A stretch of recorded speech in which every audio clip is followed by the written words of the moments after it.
હું આજે કેન્સરની ટ્રીટમેન્ટના બધા વિડીયો મૂકું છું ને મારા, એ પછી મને બહુ બધાના કોલને મેસેજ આવ્યા છે કે તું આ બધી માહિતી અમારી સમક્ષ શેર કરે છે ને બહુ સારું કહેવાય છે, કેમ કે એનાથી અમને હિંમત પણ મળે છે અને અમને નોલેજ પણ મળે છે.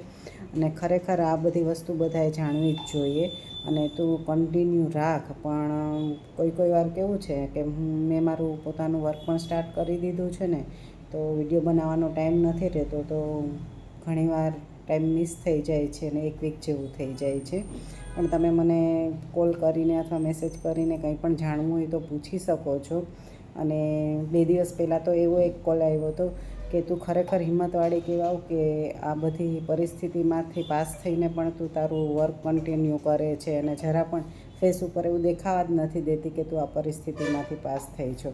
ને બીજું તમને બધાને મારે એ પણ કહેવું છે કે 2 ડૉક્ટર છે ને, એમણે પણ મને કેવું નામ આપ્યું છે ખબર? ફાઇટરનું નામ આપ્યું છે. એક તો મારા અહીંયા વેરાવળના જ ડૉક્ટર છે, એમણે એમ કીધું કે તમે કેન્સર પેશન્ટ ન કહેવાય, તમે તો કેન્સર ફાઇટર કહેવાય. અને હું જ્યાં રેડિયેશન લેતી હતી ને, એ રેડિયેશનવાળા લેડી ડૉક્ટર હતા, તો એમણે પણ મને એમ જ કીધું કે તમે ખરેખર બીજા માટે ફાઇટર કહેવાવ, તમે પેશન્ટ ના કહેવાવ. ત્યારે આપણે એમ થાય કે આપણાથી કદાચ કોઈને હિંમત મળતી હોય તો સારું ને. એટલા માટે જ હું તમારે એ સમક્ષ આ બધા વિડીયો મૂકું છું, તાકી મારા લીધે તમને બધા, તમારામાંથી કોકને તો હિંમત મળે.